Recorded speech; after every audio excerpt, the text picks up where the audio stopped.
Buenos días, vamos a comenzar la clase del día de hoy, pre 4, ¿ya? Pre 4, nuestra clase correspondiente a Historia Universal, la Primera Guerra Mundial, segunda parte, la segunda parte, ¿no? Ya habíamos hablado de la guerra de movimientos, toda la primera parte, luego la guerra de posiciones, donde sobre todo hay una, como se dice, pues defensa de territorio por parte de las trincheras que se construyeron en uno y otro bando. O sea, mejor dicho, la defensa se impuso sobre el ataque, ¿no? La defensa se impuso sobre el ataque. Eso quiere decir, ¿ya? La defensa se impuso sobre el ataque. Y ahora vamos a ver la segunda parte de la guerra de posiciones y el desenlace de la guerra. El desenlace de la guerra. A ver, ¿qué tenemos aquí? Segunda guerra de movimientos. Esta parte se va a marcar sobre todo entre 1917 y 1918. Y ahí hay un evento que va a marcar un quiebre también en la guerra, ¿no? Rusia va a pasar por un contexto diferente. Rusia va a desarrollar una revolución que hará caer el gobierno zarista, ¿no? El gobierno del zar, Nicolás II. ¿Ok? Eso va a ocurrir, ¿ya? Esa revolución tú lo vas a encontrar en los textos, en los libros, como revolución bolchevique, ¿no? Revolución menchevique. No, primero es menchevique y luego es bolchevique, pero se da en el mismo año 1917 y será un tema que vamos a tocar. No confundir esa revolución rusa con la de 1905, que es otro tipo de revolución. ¿Está bien? Otro tipo de revolución. A ver, ¿qué dice acá? Rusia sale de la guerra. Rusia sale de la guerra. A ver, un ratito. Ya, ahora sí. En febrero de 1917, estalló en Rusia una revolución social que provocó la abdicación del zar Nicolás II. Esa revolución es la menchevique, que vendría a ser la primera fase de la revolución de 1917. La primera fase de la revolución de 1917, la menchevique. ¿Está bien? Provocó la abdicación del zar, ¿no? O sea, la renuncia del zar. El zar ya no va a estar en el poder. Se acabó la dinastía Romanov en lo que es Rusia. Ya no serán dirigidos más por zares, que es similar a decir reyes. ¿Está bien? Eso es lo que va a ocurrir. El zar abdica. Y, y posteriormente, con la revolución bolchevique, ¿no? De octubre, en Rusia se va a establecer un régimen comunista dirigido por el famoso revolucionario Vladimir Ilich Ulyanov, conocido comúnmente como Lenin. Y luego Rusia ya tendrá su propia historia. ¿Ok? ¿Ya? Vladimir Ilich Ulyanov es Lenin y él era líder del bando bolchevique, que van a hacer la revolución de 1917, la de octubre. O sea, la de febrero, ¿cuál es su logro máximo? Que el zar renuncie. La de octubre, ¿cuál es su logro máximo? Que establece un régimen comunista. Y durante ese régimen comunista, dirigido por los bolcheviques y como cabecilla a Lenin, van a retirarse de la guerra. Porque por si acaso, con la revolución de febrero, ellos continuaron en la guerra, los rusos, ¿ah? Todavía continuaron en la guerra. Pero con la de octubre ya no, ya no continuaron en la guerra, se van a retirar. Entienden claramente que la Primera Guerra Mundial es una guerra imperialista y donde Rusia no tenía nada que ver. Ahora, ¿qué hicieron para poder retirarse? Firmaron un tratado con Alemania. ¿Ok? ¿Cómo se llama el tratado? Tratado de Brest-Litovsk. Brest-Litovsk. ¿Ya? Firmado en el año 1918. Firmado en el año 1918. ¿Ya? Para eso, Rusia tiene que hacer varias concesiones. Varias concesiones. ¿Está bien? Por el cual reconocía la independencia de territorios que antes tenía controlados. Finlandia, en la zona de Escandinavia, Estonia, Letonia, Lituania, Polonia y Ucrania. Todo esto ubicado en Europa Occidental. Europa Occidental. ¿Me entiendes? Europa Occidental. Estamos hablando entonces, miremos acá, ¿no? Esta es Rusia y acá está esta parte de Finlandia, por ejemplo, ¿no? Por acá está Noruega y Suecia también, ¿no? Este es el Mar del Norte. Y acá está Estonia, Letonia, Lituania, acá está Polonia, aquí está Brest-Litovsk donde se firmó el acuerdo, y acá está Ucrania, ¿entiendes? Ucrania. Y aquí para este lado estaba el Imperio Austrohúngaro y más acá estaba lo que es Alemania, ¿me entiendes? Alemania. Entonces, esta zona, ¿cómo se llama? Europa Occidental. Y entonces toda esta zona va a ser pues libre. Con la única finalidad, ¿no? ¿Qué quiere obtener Rusia con eso? ¿Ya? La única finalidad de que se pueda desarrollar su programa revolucionario, o sea, las bases de su revolución, convertir a Rusia en lo que luego será la URSS, la Unión de Repúblicas Socialistas Soviéticas, la URSS, ¿ok? Unión de Repúblicas Socialistas Soviéticas, y además hacer frente a la guerra civil. La guerra civil. Rusia vivía una guerra civil, ¿no? La guerra civil era entre los blancos y los rojos. Los rojos eran los comunistas bolcheviques y los blancos eran los que apoyaban al rey, querían que regrese el rey, querían que regrese el zar. Incluso ellos se habían unido a muchos mencheviques, o sea, los revolucionarios que hicieron caer al rey ahora también están en contra de los bolcheviques. Es una lucha interna, una lucha política, y esa es una guerra civil. Al final, la guerra civil es ganada por los bolcheviques y por eso es que se puede formar la URSS. Ah, Richard, URSS es así, mira, ve. Y eso va para todos, ¿ah? Vean el chat, ¿ya? Es Unión de Repúblicas Socialistas Soviéticas. La URSS. Unión de Repúblicas Socialistas Soviéticas. O sea, Rusia es un país. Cuando digo Unión de Repúblicas Socialistas Soviéticas, son todas las repúblicas que se van a unir para formar un gran país. Y a la cabeza de esa gran agrupación está Rusia. Mira, por ejemplo, te digo una cosa. Por ejemplo, en un primer momento acá, con el Tratado Brest-Litovsk, le das independencia a Estonia, Letonia, Lituania, Ucrania, ¿sí o no? Posteriormente, la URSS absorberá a todos esos países y se convertirá en un bloque poderoso que va a estar al mismo nivel que Estados Unidos. A eso vamos a llegar en algún momento con la URSS. ¿Está bien? Entonces, eso es lo que quiero que entiendan. Unión de Repúblicas Socialistas Soviéticas. ¿Por qué soviéticas? Tú ya sabes, hemos visto la guerra ruso-japonesa y la revolución de 1905. Ahí nacieron los soviets. Los soviets eran comités, eran agrupaciones de obreros, campesinos. Había soviets en cada ciudad importante de Rusia.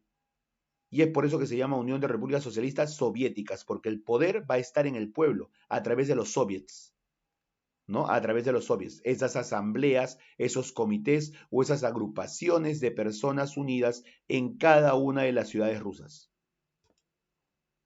Entonces, esta era la situación de Rusia, por si acaso. Esta era la situación de Rusia. Se acaba de retirar de la guerra. ¿Ok? ¿Qué más tenemos? Intervención norteamericana.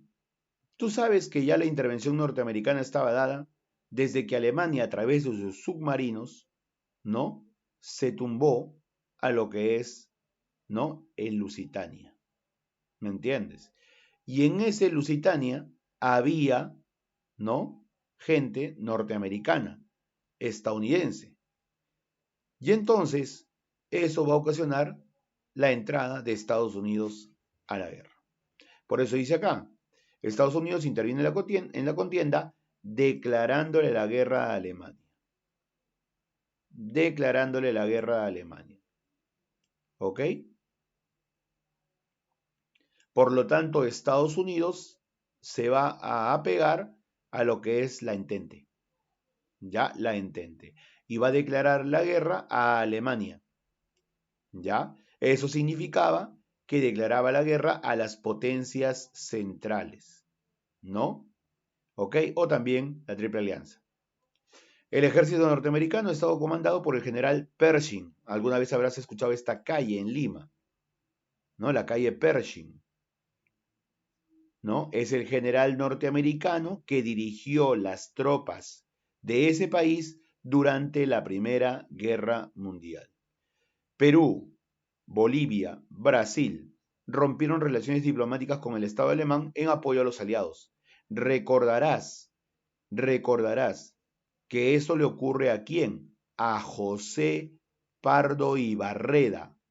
José Pardo y Barreda es el presidente que rompe relaciones diplomáticas con Alemania, ¿ya? En apoyo de la gente aliada o la gente de la Entente. ¿Está bien? La gente de la Entente, ¿no? No te olvides que eso también se ve afectado porque al Perú también una embarcación le hundieron, ¿no? Fue parte de la lucha submarina que había iniciado Alemania, la embarcación llamada Lorton. Lorton. Entonces también eso tiene que ver con nosotros, con Perú, por si acaso. ¿Ya? Caporetto y Piave. ¿Qué cosa es esto? Acá se me ha ido una palabra. Debe decir batallas de Caporetto y Piave. No, batallas debe decir. ¿Ya? Acá en el subtítulo. Entonces, Caporetto y Piave. ¿Ya? En el frente alpino, o sea, los Alpes, ¿ya? Los Alpes, tú sabes que son los Alpes, una de las cordilleras más importantes que tiene Europa. Italia ¿no? Tuvo que enfrentarse a la ofensiva austríaco-alemana del Imperio Austrohúngaro y de los alemanes. Ok, lo tuvo que hacer Italia. Profesor, pero Italia no era más bien aliado de ellos. No te olvides que se cambió de bando. No te olvides de ello. No te olvides que se cambió de bando. Por lo tanto, el Imperio Austrohúngaro, junto con el ejército alemán, van a enfrentarse a Italia en la batalla de Caporetto. La batalla de Caporetto significará una derrota italiana. Una derrota italiana. ¿Está bien? Una derrota italiana. ¿Ya? No te olvides que Italia y el Imperio Austrohúngaro eran los interesados en los territorios de, sobre todo, la parte de los Balcanes. ¿Ok? En los territorios, sobre todo, de la parte de los Balcanes. Pero esto no va a quedar así. La batalla de Caporetto, si bien es una derrota italiana, ¿ok?, va luego a tener una reacción de la misma Italia, pero ahora con aliados, pues. O sea, con la gente de la Entente. ¿Ya? Italia, con el apoyo aliado, logró revertir la situación. O sea, ahora triunfar. Victoria en la batalla de Piave. Victoria en la batalla de Piave. Incluso esa imagen que estás viendo ahí corresponde pues al triunfo italiano, ¿no? Al triunfo italiano en la batalla. Eso es lo que vamos a tener. Ahora, ¿esto qué quiere decir? Que por más que en esta segunda parte o tercera parte de la guerra hubo algunas derrotas, esas derrotas para el bando de la Entente no significarán nada, porque en el fondo van a comenzar a imponerse sobre el Imperio Austrohúngaro y sobre los alemanes. ¿Está bien? Y llegamos a la gran segunda batalla de Marne. Segunda batalla de Marne. ¿Está bien? Segunda batalla de Marne. Y no te olvides, cuando lo hables, puedes decir Marne o como dicen otros, Marne. Francés. En 1918, Alemania inició una nueva ofensiva en el frente occidental. ¿Por qué sucedió esto? Ya no tenía el frente oriental. No te olvides que por el frente oriental se había enfrentado a Rusia anteriormente, recordarás, ¿no? Batallas de lagos masurianos, batallas de Tannenberg, ¿te acuerdas cuando Rusia intentó tomar territorio alemán? Entonces había dos frentes y eso le perjudicó a Alemania, pero ahora ya no lo había. ¿Por qué? Porque ya llegó un acuerdo, pues. Ya llegó un acuerdo con lo que es Rusia en ese momento. Y entonces toda la fuerza alemana se va a ir al frente occidental. Piensan que ahora sí van a poder vencer a las tropas francesas. Nuevamente intentan tomar Francia. ¿Ok? Nueva ofensiva. Toda su gente al frente occidental. ¿Quién es el general alemán que va a liderar eso? El general Hindenburg, que luego llegará también a ser gobernante en Alemania. El general Hindenburg, cuyo objetivo era aniquilar al ejército franco-inglés. Esa era la idea, aniquilar al ejército franco-inglés y además lo tan ansiado desde que inició la guerra, con su plan Schlieffen, acuérdate, plan Schlieffen, ¿qué cosa era? Tomar París. ¿Te acuerdas que se habían quedado a pocos kilómetros de París y que no la pudieron tomar y que tuvieron que construir trincheras para no perder su avance? Entonces, ahora la idea es avanzar nuevamente, derrotar al ejército franco-inglés y tomar París. ¿Saben por qué ahora están preocupados por eso? Porque tienen temor de la llegada de los norteamericanos, ya que ahora los norteamericanos le han declarado la guerra a Alemania. Entonces tienen que actuar rápido. A eso se refieren los alemanes. ¿Ok? ¿Quién era el segundo al mando dentro de lo que es el ejército alemán? Era el general Ludendorff. ¿Ok? Él dirigió el ataque alemán. Ya, él dirigió el ataque alemán. Llegando por segunda vez, recordarás, por segunda vez, porque la primera también, van a llegar otra vez hasta el río Marne, a 65 kilómetros de París.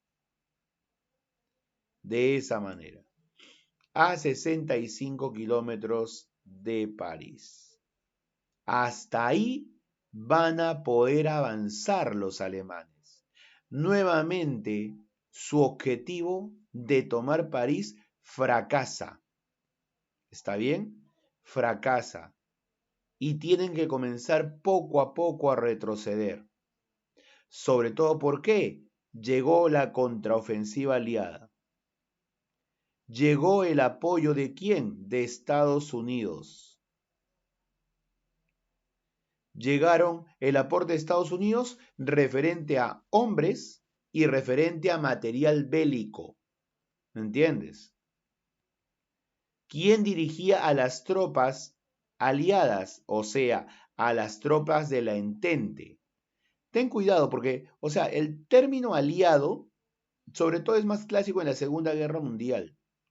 Pero lo que pasa es que también, o sea, tengo que utilizarlo porque así vienen los textos. O sea, aliados siempre va a ser los países occidentales, porque nosotros considerábamos a ellos aliados por el hecho de que dependíamos de ellos. Dependíamos de ellos. ¿Está bien? Entonces, el ejército aliado fue dirigido por el general Foch, Ferdinand Foch, el francés, ¿no? El ejército aliado es dirigido por el general Foch, el francés. Él dirigía el ejército, ¿no?, que se enfrentaría a Alemania, resistiendo el avance alemán en la segunda batalla de Marne en julio de 1918. Y luego, como te dije, los obliga a retroceder. Los obliga a retroceder. ¿Ok? Estas dos imágenes son imágenes de la batalla de Marne, ¿ok? De la batalla de Marne, ¿ya? Por un lado, ya sabrás reconocer, como dijimos, ya sabrás reconocer, si tienen esta forma de vestimenta, ya sabrás reconocer que este es el bando alemán. Este es el bando alemán, por si acaso, el bando alemán. Este es el que se va a convertir en presidente, Hindenburg, que luego terminará llegando a darle el poder a Hitler, Hindenburg. Este es el general Ludendorff, el que dirigía las tropas alemanas. Y este es otro enfrentamiento también en la batalla de Marne, pero esta es una fotografía del bando aliado. Lo sacas también por la forma de sus cascos y todo ello, durante la Primera Guerra Mundial. ¿Está bien?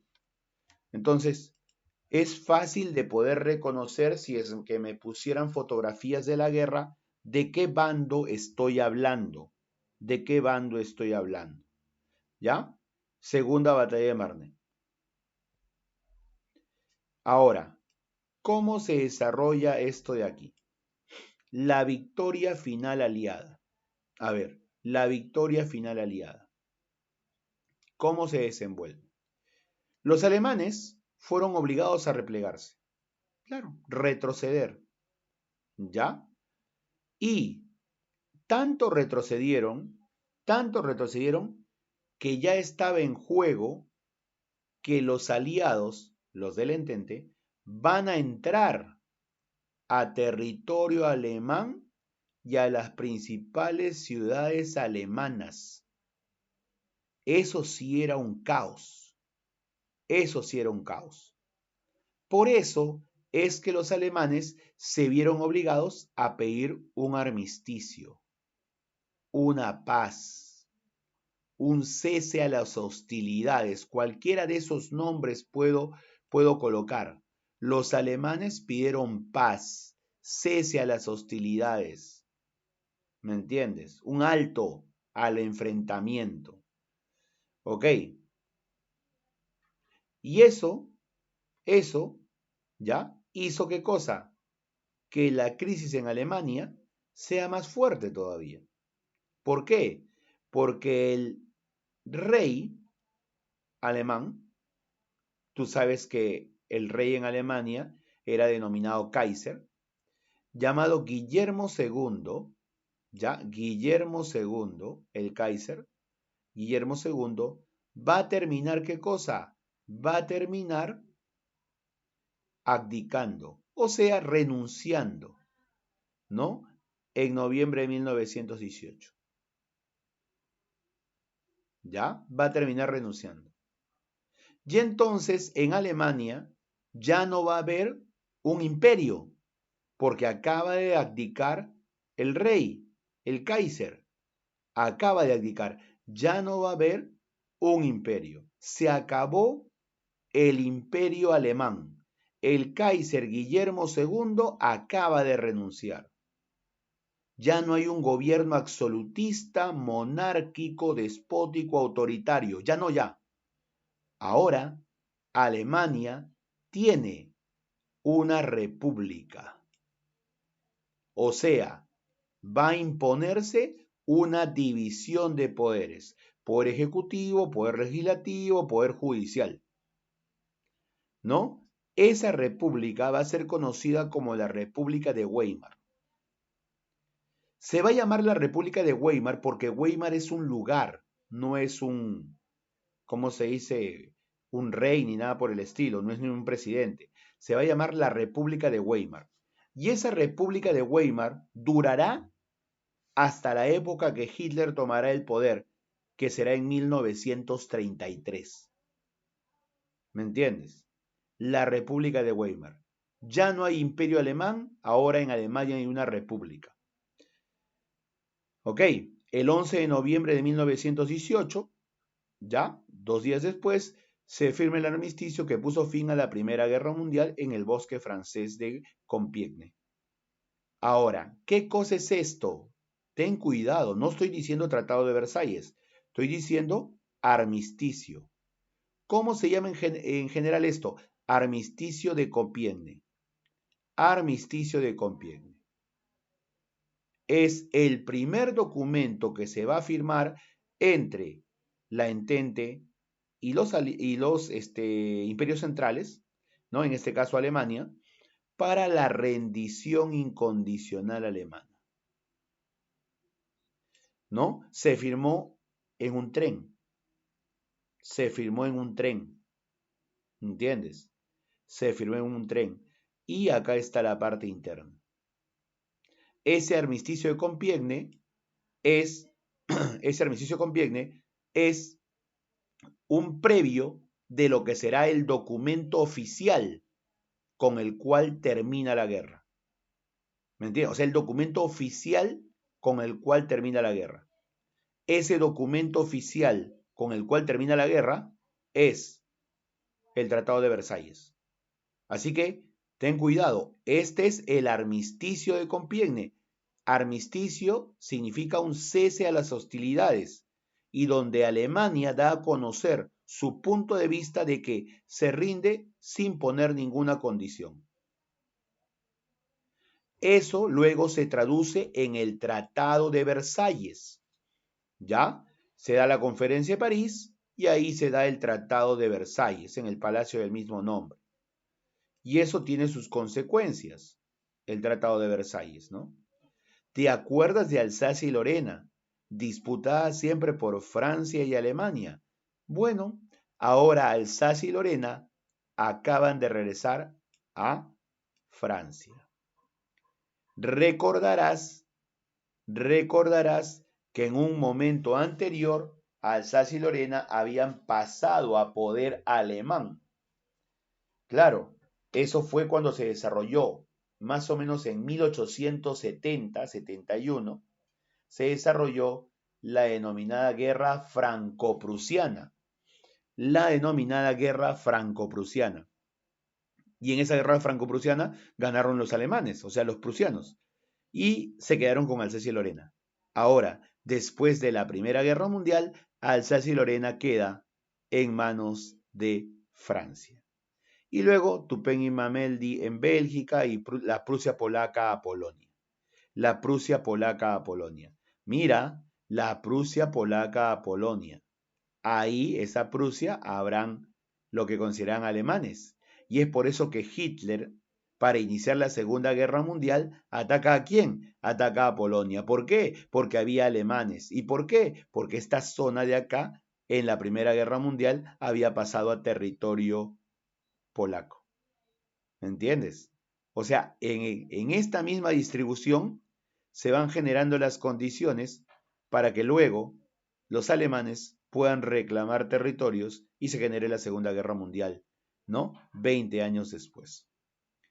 Reconocimiento de la independencia del corredor del Danzig, una zona en la parte central de Europa, y se va a crear una institución llamada la Sociedad de Naciones.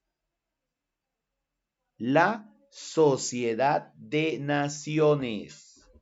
No se va a crear la ONU por si acaso. No, no, no, no. La ONU es en la Segunda Guerra Mundial. Acá, tras la Primera Guerra Mundial, se va a llamar, ¿qué cosa? Se va a llamar Sociedad de Naciones. Su finalidad es, de hecho, evitar las guerras, evitar los enfrentamientos, pero la verdad que no cumplió ninguna de esas prerrogativas, ¿no? No cumplió nada de eso, porque los conflictos se siguieron dando. ¿Ok? ¿Ya? Entonces, eso es lo que debes tener en cuenta también. ¿Ya? Lo que debes tener en cuenta. ¿Ya? Se da justamente esa independencia. Bien. Otro de los puntos importantes es que tú sabes que por el imperialismo colonial, ¿no? Por el imperialismo colonial, Alemania tenía algunas colonias en África y Asia, ¿no? ¿Te acuerdas? Tenía algunas colonias. Bueno, se va a dar la pérdida de las colonias alemanas. Ya no va a haber. Todos se lo van a repartir, ¿quién? Gran Bretaña, Francia y las de Oriente, Japón. Gran Bretaña, Francia y Japón. se van a repartir lo que tenía Alemania en África y Asia. ¿Está bien? Otra cosa más, se va a desmilitarizar la zona ribereña al río Rin. ¿Esto qué significa? Significará que Alemania no puede tener ejército en esa zona y además no puede tener un ejército por encima de los 100.000 hombres. Por encima de los 100.000 hombres. No puede tenerlo. Entonces, como decíamos, aquí no puede haber un ejército de más de 100.000 hombres por parte de Alemania. ¿Está bien? Se reduce tremendamente al ejército alemán. Además, esto es lo que va a causar más indolencia o resquemor en lo que es los alemanes. El pago de una fuerte indemnización, o sea, lo que se denomina un pago de guerra. Un pago de guerra que tenía que hacer Alemania, ¿ya? Hacia las potencias vencedoras, ¿ok? Por los daños causados en la guerra, que podía ser en dinero o en manufactura, o sea, en cosas hechas en Alemania. Esta va a ser la base, ¿no? La deuda que tiene Alemania, las potencias, va a ser la base para la generación, ¿no? Del odio alemán frente a las potencias vencedoras. Y va a ser la base para el desarrollo del nacionalismo en Alemania. Lo que luego llevará a qué cosa? Llevará al nazismo. El nazismo. Y ya sabrás cuál es la consecuencia de ese nazismo, ¿no? Es que generas pues condiciones. Entonces, eso es lo que vamos a tener en el Tratado de Versalles, como las principales acciones. ¿Ok? También hubo tratados complementarios. Y en este caso, vamos a tener tratados de Saint-Germain, ¿ok? Saint-Germain, ¿ya? Y de Trianon, que son tratados complementarios, ¿ya? ¿Qué significó? La imposición de tributos, impuestos a Austria-Hungría, al Imperio Austrohúngaro, ¿no? ¿No? Pero había un problema aquí. ¿Cuál va a ser el problema? Ok, que el Imperio Austrohúngaro va a quedar disuelto. O sea, ya no va a haber Imperio Austrohúngaro. Por eso se dice que otra de las consecuencias de la Primera Guerra Mundial es la desaparición de los imperios. Ya no habrá Imperio Ruso, porque pasará a ser una sociedad, ¿no? De república comunista, ¿no? La URSS. Ya no habrá Imperio Austrohúngaro, se va a dividir en varios países. Primero Austria, o sea, Imperio Austrohúngaro en Austria y Hungría. Y ya no habrá Imperio Alemán, porque será ahora la República de Weimar. ¿Entiendes? Entonces, una consecuencia de la Primera Guerra Mundial es también, ¿qué cosa? Es la desaparición de los imperios centrales. Por eso, mira, cabe, Imperio Alemán, Imperio Austrohúngaro, ¿no? Imperio Alemán, Imperio Austrohúngaro, que era todo esto, y el Imperio Ruso. ¿Me entiendes? Estos eran los territorios. ¿Ya? Acá está Italia, acá está Suiza, Francia, ¿no? ¿Ok? Y ahora es así, ¿no? Lo colocamos los dos, mira, ve. Imperio Alemán ya no haya. Ahora se llama ¿qué cosa? Alemania. Imperio Austrohúngaro ya no haya. Ahora ¿qué cosa es? Checoslovaquia, ¿no? Checoslovaquia, Austria, Hungría. ¿Me entiendes? Hungría, ¿no? Aparece por acá ¿qué cosa es? Uy, uy. Polonia, ¿no? Polonia. Y acá la zona de Prusia, que es la zona que va a estar en disputa en la Segunda Guerra Mundial. ¿Te acuerdas lo que te dije? Esta es la Prusia Oriental, la que quedaba, ¿no? Y acá ya no va a haber imperio ruso, va a haber Unión Soviética, ¿no? Unión de Repúblicas Socialistas Soviéticas. Estonia, Letonia, Lituania. Eso va a haber. ¿Me entiendes? Y acá, ¿te acuerdas de que todo se generó porque aquí estos países querían su independencia, no querían someterse ante el Imperio Austrohúngaro, Serbia, todos ellos? Bueno, ahora ellos se han juntado y una parte del Imperio Austrohúngaro también, la zona de Sarajevo. ¿Me entiendes? La zona de Sarajevo. Y entonces en esta zona de acá ha aparecido, ¿qué cosa? Yugoslavia. Yugoslavia, después de la Primera Guerra Mundial. Luego ya, tú sabes que esta zona de Yugoslavia, varios de esos países van a obtener también su independencia. Acá era Yugoslavia. Mira, acá está. Antes era uno solo, pues, ¿no? Y luego ya se van a dividir, ¿no? En Serbia, en, ¿cómo se dice? En Montenegro, ¿no? ¿No? En Albania, que ya está ahí, y vamos a tener también acá Checoslovaquia, por ejemplo, luego se convierte en República Checa y Eslovaquia. O sea, va a seguir dividiéndose este territorio, estos territorios. Pero lo que quiero que entiendas es que desaparecieron los imperios centralizados desaparecieron y se transformó en esto tras la Primera Guerra Mundial. Tras la Primera Guerra Mundial. Luego ya se irán gestando las condiciones para la aparición de la Segunda Guerra Mundial.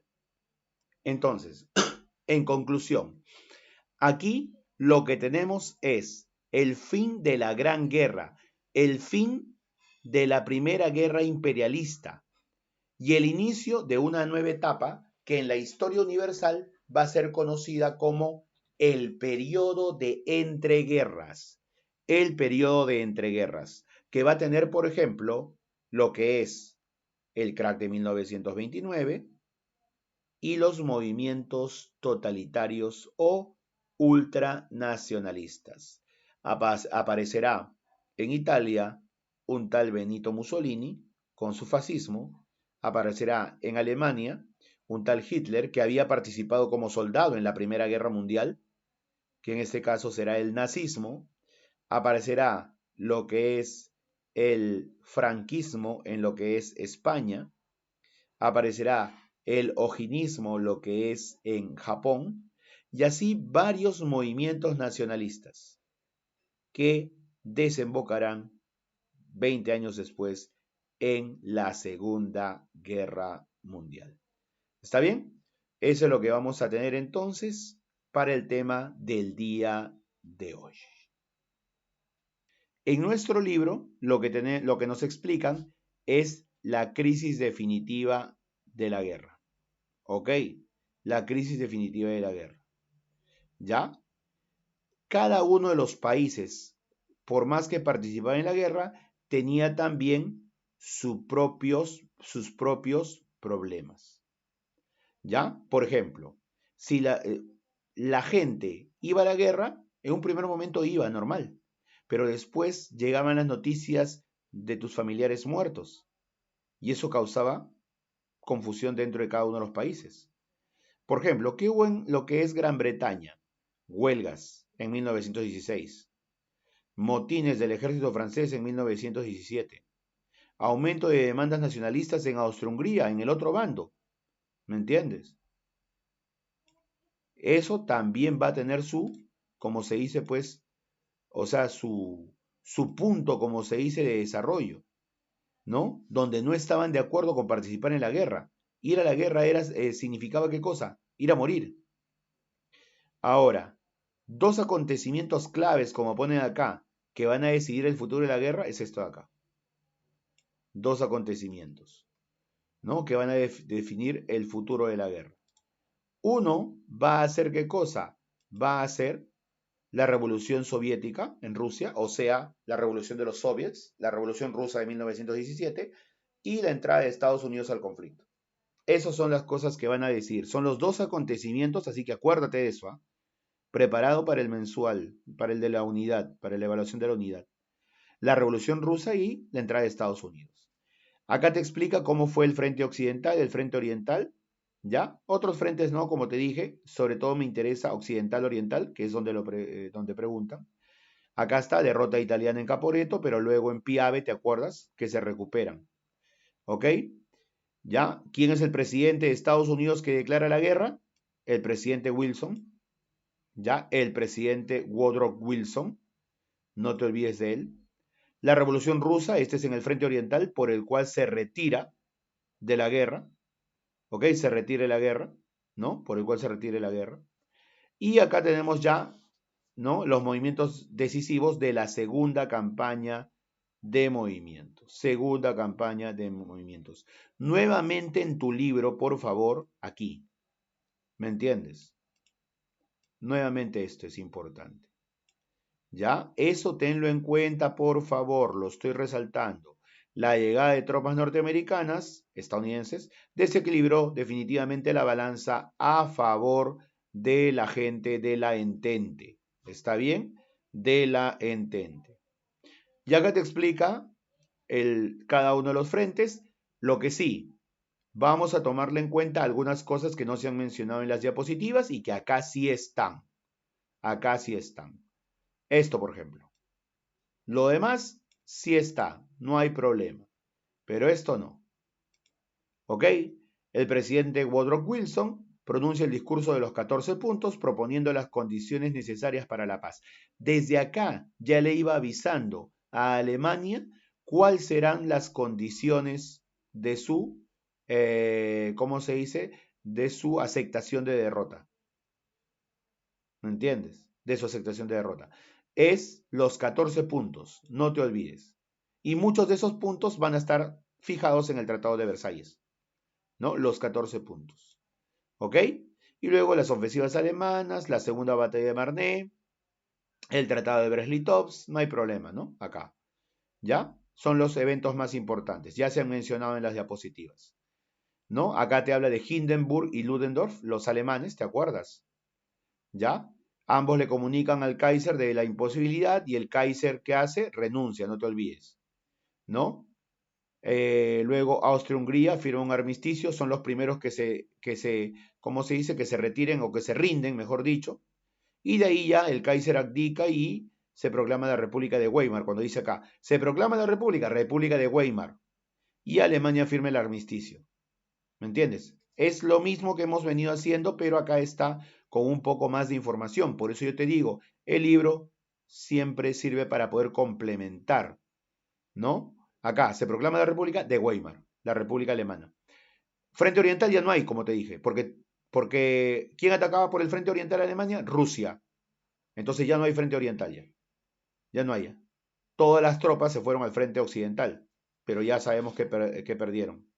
Se da la conferencia de París y acá lo importante, ¿qué cosa es? Es esto de acá. Conferencia de París o, ¿no? Con la dirección del Comité de los Cuatro. ¿Ya? Así se le llama. ¿Ok? Así se le llama. Woodrow Wilson, Lloyd George, Clemenceau, el director de Francia, primer ministro, y Orlando, el jefe del Ejecutivo italiano. ¿Ok? Ellos son los cuatro, comité de los cuatro. Ellos son los que realizan la conferencia de París. ¿Me entiendes? ¿Ya? Y como dice acá, ¿no? Basado en las propuestas recogidas en los 14 puntos de Wilson, lo que te dije más arriba. ¿Ya? Lo que te dije más arriba. Entonces, eso es. ¿Ya? Eso es. Y acá están los personajes, ¿no? Wilson, Hindenburg y acá. Ah, Poincaré, que es el jefe del ejército, el jefe del gobierno francés. Poincaré, ¿no? Que también va a estar presente. O sea, Poincaré con el primer ministro francés que él mencionó. ¿No? Y se van a firmar una serie de tratados. El Tratado Secreto de Londres, ¿no? El Acuerdo de Sykes-Picot y la Declaración de Balfour. De estas tres, ¿no? Que se firmaron durante, dice acá, la Primera Guerra Mundial, ¿ok? ¿Ya? Esta de acá podría ser interesante, porque va a tener que ver con un tema que posteriormente vamos a tratar. Nada más, esto de acá. ¿Ok? Gran Bretaña promete a las organizaciones sionistas la cesión de parte de Palestina. Aquí nos encontramos con el origen del futuro conflicto árabe-israelí. A ver, ¿qué es esto? Dice, Gran Bretaña, ya sabes quién es Gran Bretaña, promete a las organizaciones sionistas.